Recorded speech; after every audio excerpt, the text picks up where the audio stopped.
Hello and welcome to I Can Relate. I'm Jessica Burns.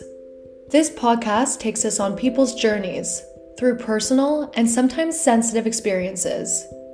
These are usually topics that are not spoken about, and the hope here is that by bringing them to light, it'll help others feel less alone in what they're going through. I look forward to embarking on this journey with you as we develop a greater understanding and empathy for one another.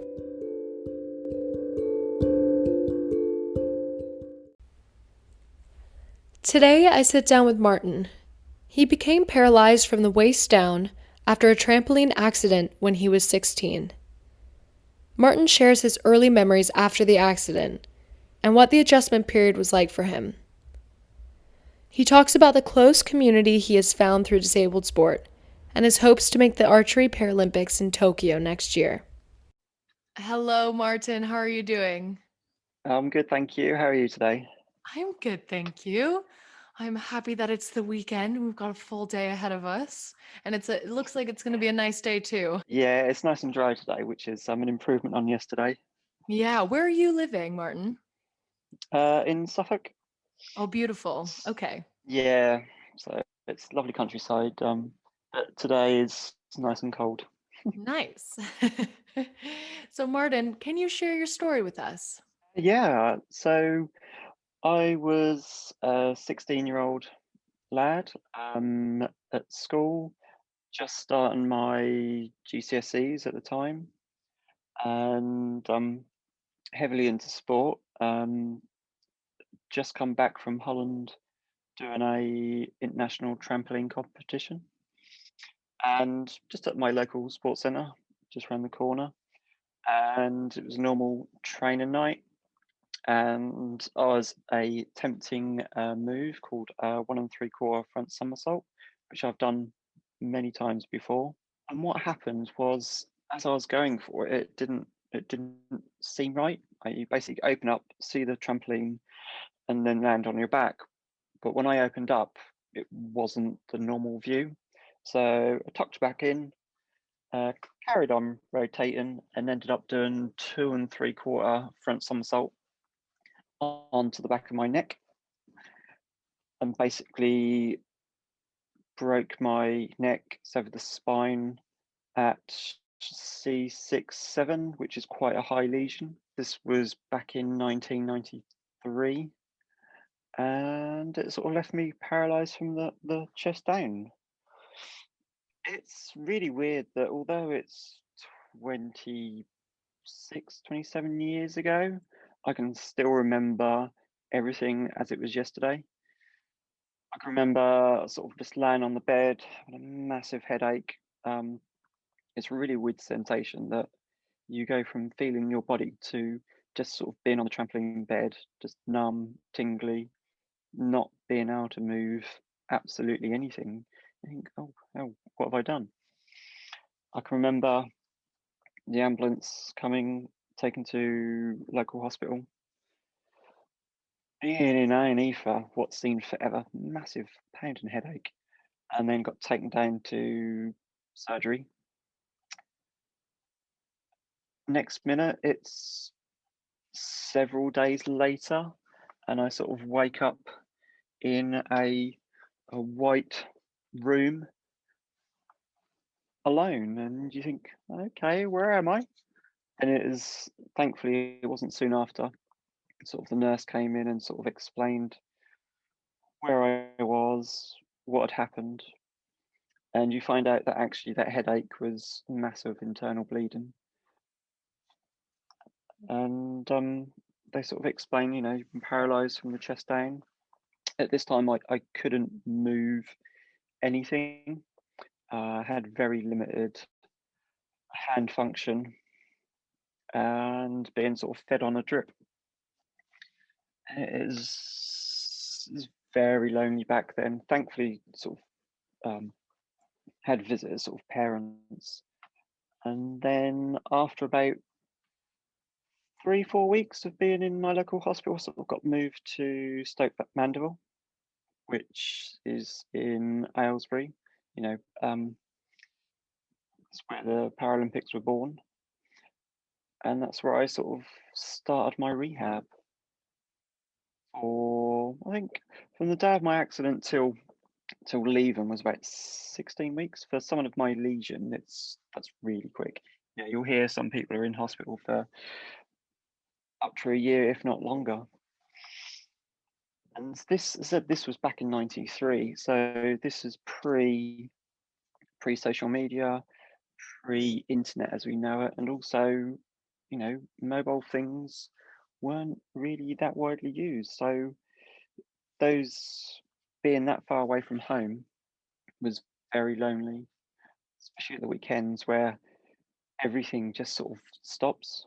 You get the odd nurse sort of coming round, but if you're lucky enough to have parents or family coming to see you, that's your highlight. But when they go home, that was it. You had to entertain yourself. For me, it was going for pushes around the venue and sort of trying to cope with life. I mean, I was still in bed for um, at least another 6 to 8 weeks after I arrived. So when you can't sort of get up and venture out, it's even worse. We only had like 4 or 5 TV channels, so you had to sort of entertain yourself and sort of get to know fellow patients. Hmm. And did they have you with other patients who were in the same situation? Yeah, so the part of the hospital was a spinal centre, so you'll see um, people with same injuries, different levels, but that doesn't necessarily mean that they're as limited as you are. You'll see it really depends where you've actually severed your spine. So there was one chap I remember that he was a higher lesion, but he could walk around. And you think, what? I don't understand this because, I wasn't an expert on the spine back then. Obviously I've learned a lot, and it's a great community, the spinal community, because we all go through similar things. Um, when you're stuck in bed, you're relying on other patients to help you out and doing stuff. So the moment you are up and out of bed, you sort of become everyone's helper. Going down to the canteen to buy snacks or papers, to picking things up off the floor. And it's great to be able to support them because you've been there in that place, and it's a nice community. Did you make good friends from in there? I did.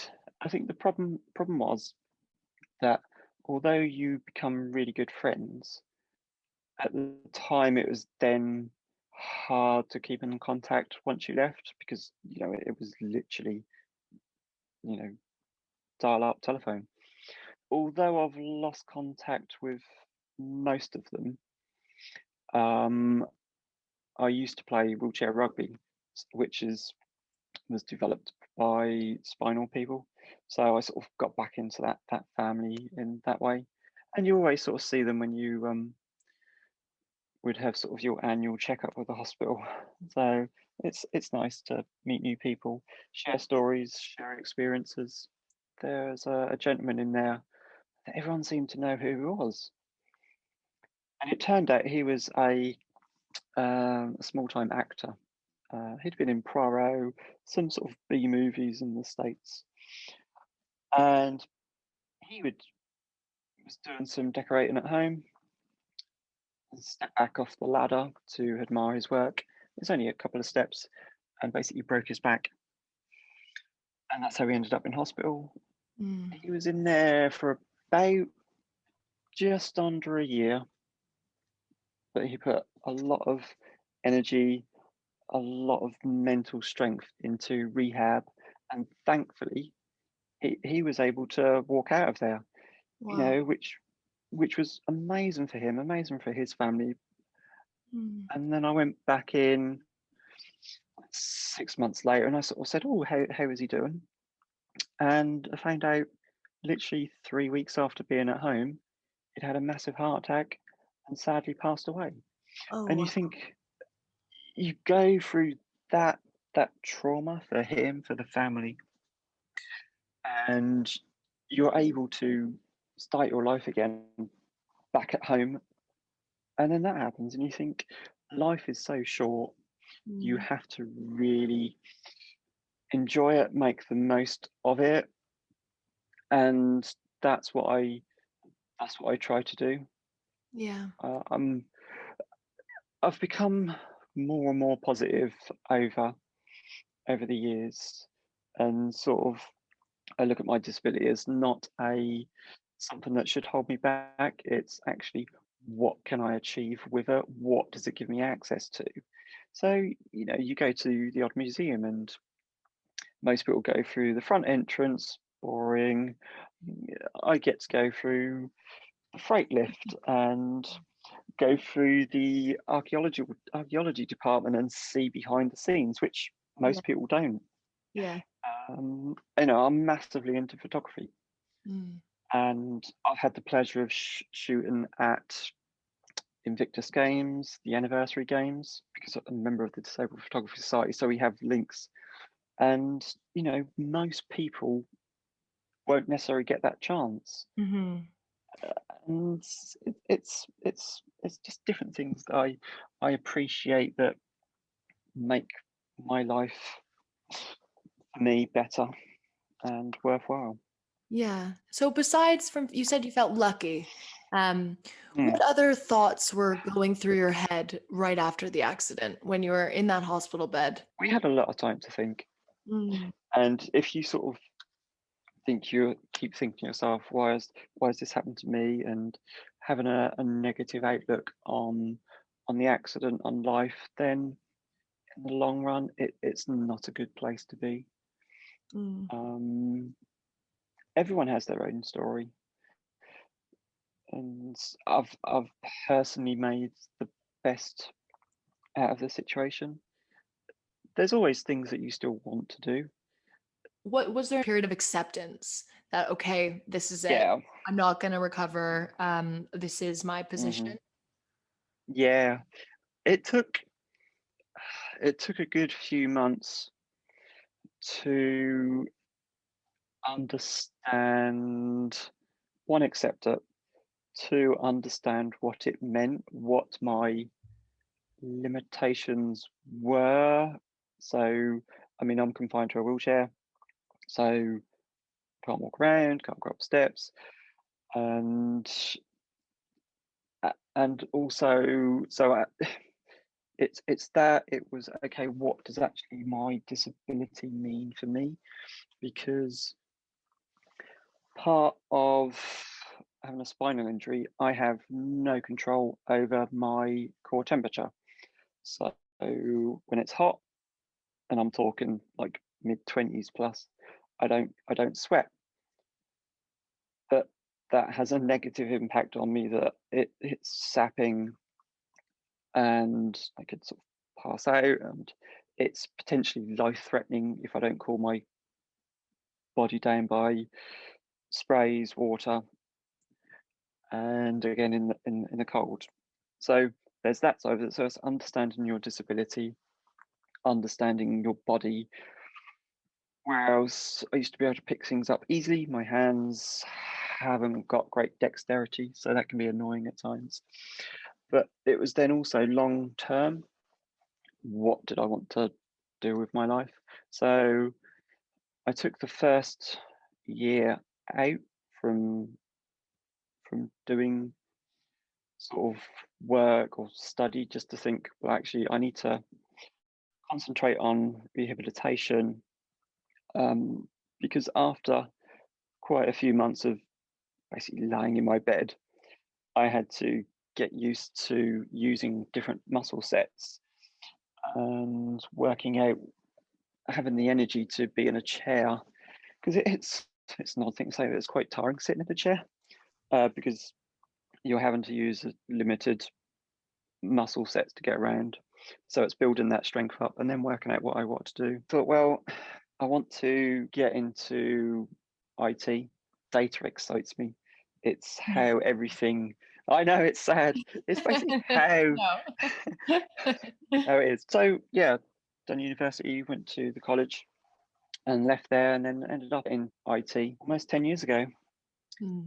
And I'd always loved sport. And about 3 years ago, there was an opportunity to try sports to see if you could sort of be any good, and ended up doing archery. And because I'd done that during rehab, I remember doing the Spinal games, which is for new lesions, and I'd done 3 sports: snooker, archery, and table tennis, and got 3 medals. So Nice. I We'll know have to play I in was quite table happy. tennis together. Yeah, we can give it a go. You have to Yeah? sit down though. It's not fair if not. And I said always into sport even before my accident.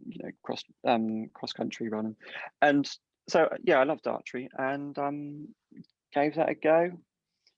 And then basically since then, I've been fast tracked, and I'm now a member of the Great Britain para archery team, That's amazing. and sort of balance that, or had balanced that with work. And I now train full time up at Lillyshaw, which is probably about 190 miles away. And in that short time, been to a lot of internationals. Went to the World Champs last year. No big deal. No big deal. Top ninth.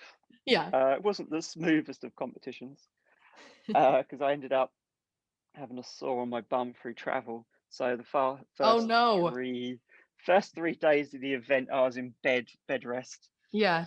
So that was a bit of a mental challenge. Yeah. And now looking forward to going to the Europeans next year with an aim and sort of dream goal of qualifying to go to Tokyo That'll be amazing. I'm Paralympics. sure you'll get there. Hopefully, I've got 2 chances left. Yeah. But yeah, things are going well in training, so it's a lifetime goal. How has archery helped you with come to terms, I think you said before, with your disability? I think archery and sport, it it gets you out. It's that mental strength. It's that positivity in every circumstance that I use to great strength within archery, but also I then take that into my own life, and just look at things in a positive light. So, I should have been doing Europeans this year, and with COVID, everything got put on hold. Life stopped, and I sort of looked at it, thinking, okay, well, what that actually means for me is it's given me another year to train to be even better, even mentally stronger, mentally focused for next year. So I've taken that as a good thing. So That's a great way to think about it, having more time to train. I'm curious, exactly. what's the atmosphere like amongst competitors? Do you think there's that spirit the same in able-bodied sports, or do you think there's more of a sense of community? Yeah, I think there's more of a community because no matter what your disability, you've all had your own challenges, whatever they are. So I think then this is my personal opinion, it's my personal experience. It's more emphasis on what you've gone through in life. On the competitiveness, just in my local, in my squad, it's horrendous in a good way. That I mean, I sit on the line next to multiple Paralympians, multiple world medal winners, world record holders, MBEs, and we treat everyone equally, but we drive each other constantly, and that's how we improve on our own. in our own, because you're constantly focused on trying to improve and beat your friends, and it's a great way of looking at things, and it's helped me massively. And that's how I've sort of also become friends with a lot of these people. Yeah. One of the girls on squad called Jess, very quiet girl. Unlike this Jess then. Yes, unlike that one. And she'll hate me for talking about her. But we went to our first trip in Dubai, and we sort of said the odd hello. And in the Dubai Mall, it's quite a long way to go from the train to the actual shop, and it's all uphill. And literally, we were just racing and trying to beat each other up, because no matter what you do, it's competitive. Yeah. And it's horrendous. It was better on the way down because she had a dodgy front wheel, and I kept reminding her for safety she had to slow down. I better on the way down. But from that event, we've become great friends. Yeah. And it's great community to be in. That's awesome. When it comes to traveling, is there anywhere that you're not able to go? I know cities maybe, and perhaps this is an assumption, are perhaps a little bit more friendly with the pavement. Is there anywhere that you're restricted from going?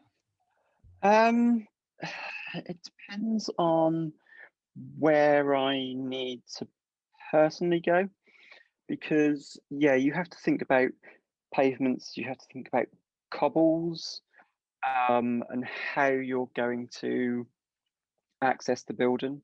I mean, I remember quite a few years ago we went to Natural History Museum for, I think it was a birthday treat, and we planned it out.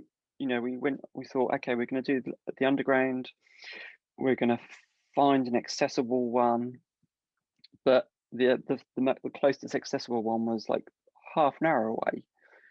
So it's not always easy to get where you want.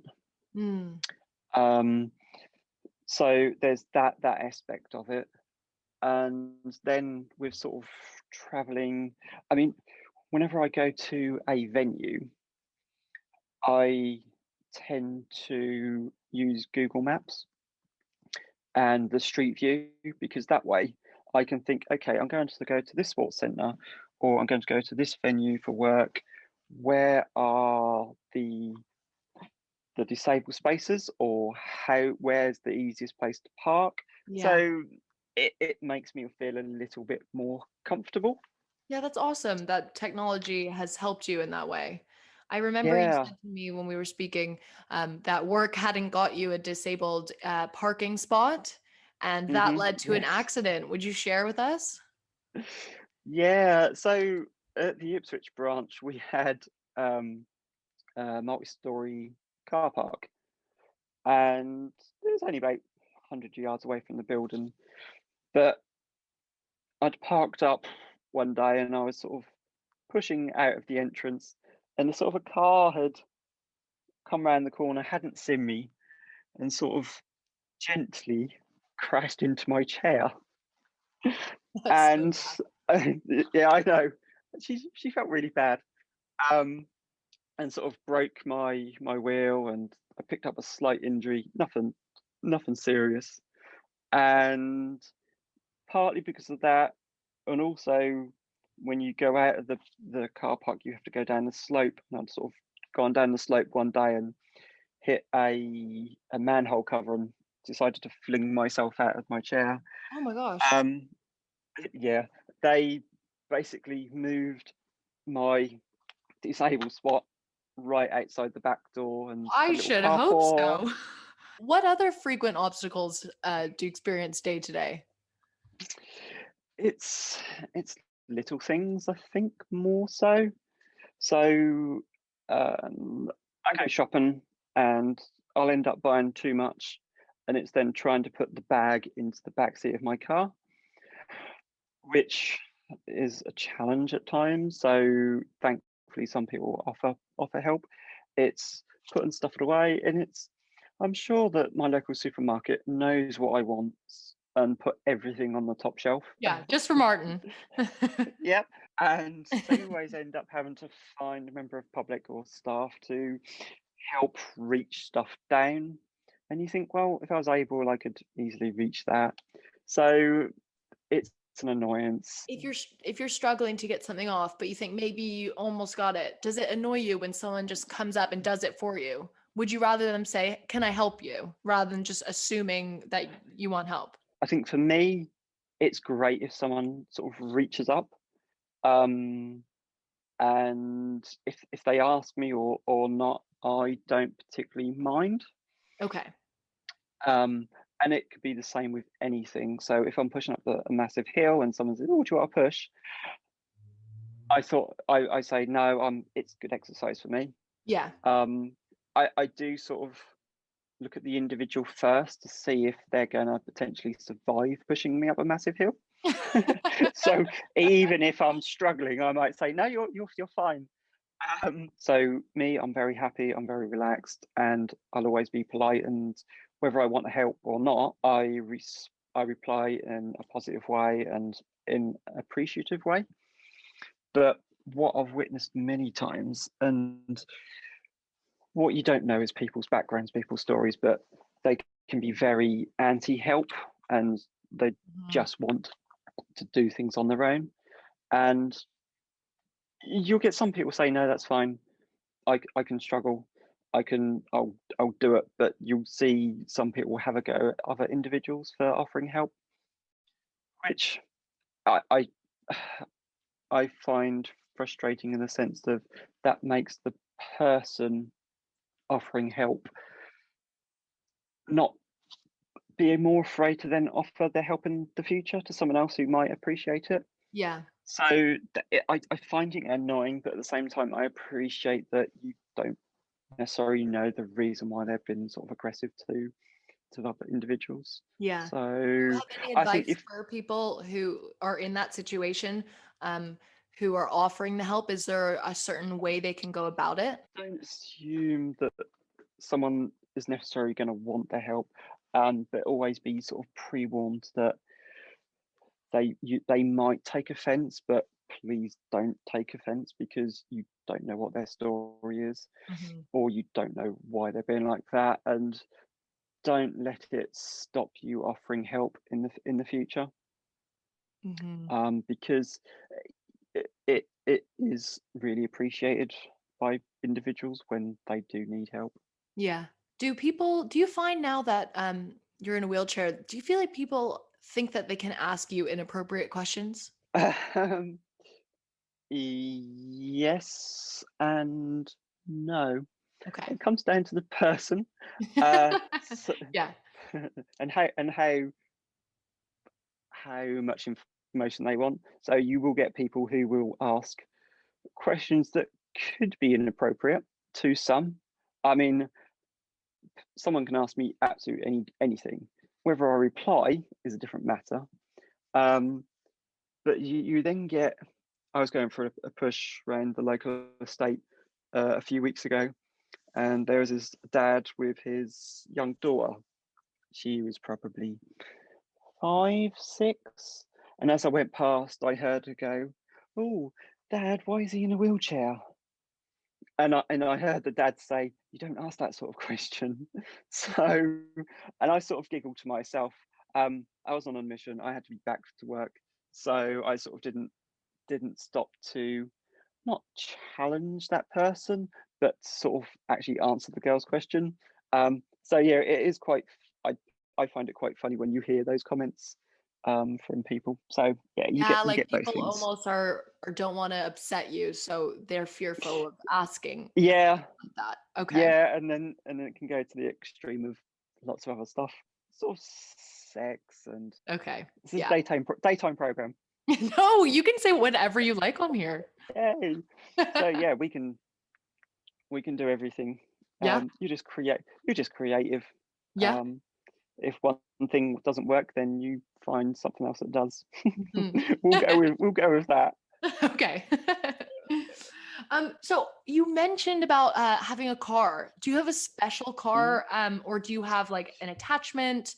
Yeah, so one of the benefits of being disabled or a wheelchair user was I got to learn to drive at 16. Yeah, which was like a year before at the time you could learn to drive. So that was quite fun. And I always remember my very first driving lesson. My driver instructor pretty much fell asleep, so that was always good fun. Oh my God. Um, I know it was. I took it as a positive, as everything that he felt comfortable that he fell Yeah, asleep. that's true. But I drive a automatic car, and I literally have a push pull lever attached to the pedals. So I squeeze my pedal to accelerate and then push it to brake. I do remember my instructor. Thankfully, he's retired now. That he used to ride he used to ride motorbikes, and for whatever reason, one day he decided to use the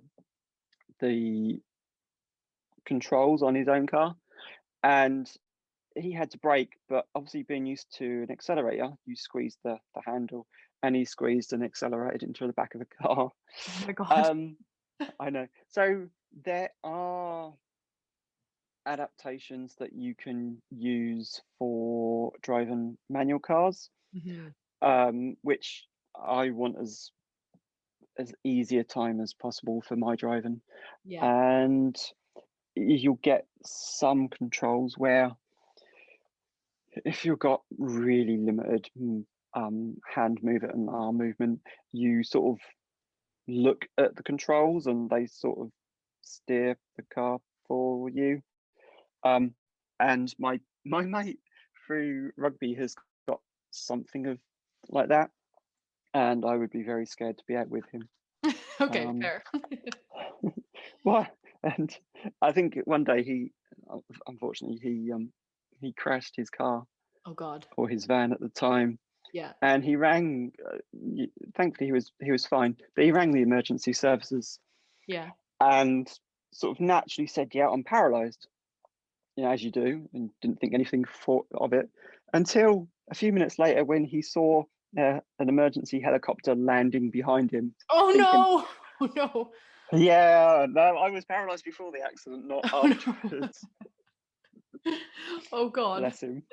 Yeah, So, Martin, do you have any advice for family and friends who are trying to support their disabled loved ones? don't think of their disability as they can't do something with their life. It's looking at the opportunities that it actually does give them. One of the best things that we do is we sort of at times sort of give back. One of the things that we did last year was went to Birmingham Children's Hospital to meet some of the kids, and my group ended up with a lad who was about 14, 15, and he'd had a spinal accident. And we started chatting to him, and the other guys that I was with sort of spent their half an hour with him. And we were warned that he'd had a really bad week, he's not chatting, really down. And so not to expect him to be in the mood to having a fun time or even communicating with us at all. And, you know, he sort of came into the room with his dad, and we started chatting, and you could instantly see the joy on his face. And he asked lots of questions, and everyone was sort of chatting to him. And I started speaking to his dad, and he had loads of questions on what does it mean and what issues I had and Mhm. my family had. And I spent the whole time talking to his dad. And it was nice to come away to think, actually, yeah, the objective was to go to meet the young lad, but I brought more to the father and made him sort of peace of mind and more information that was so nice to take away, Yeah. just to know that his dad felt more comfortable with the situation that he was in. Yeah. So it's Yeah. That must have been really wonderful. Is there any advice It, you'd like to give for someone who's recently become disabled? find support groups with people, prefer- preferably with the same disability, because they're going through the same thing. I know on Facebook that there is a spinal cord injury closed group, and so there's lots of new people on there with who are always asking questions. So you've got a massive community to help them, put them in the right direction. So look for groups that you can join to understand your disability, be happy with your disability as much as you can, because you need to be comfortable with it. And if you're at work, talk to your line manager, talk to anyone once you feel comfortable. So if you're having a bad day or if you have limitations, they can help you, they can understand, and it'll give you someone else to talk to. That's awesome. Thank you so much, Martin. I've had such a wonderful time talking to you. It's And I been a think we'll pleasure. leave it there. Yeah. Thank you very much. Speak soon. Bye. Thank you. Bye.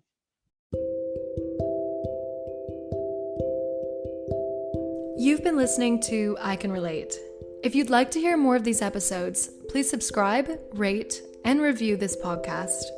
You can do this on Apple Podcast, Spotify, or any other platform you're listening on. To become a part of the community, follow us on Instagram, Twitter, Facebook, and LinkedIn. Join me next time for another episode. Thanks for listening.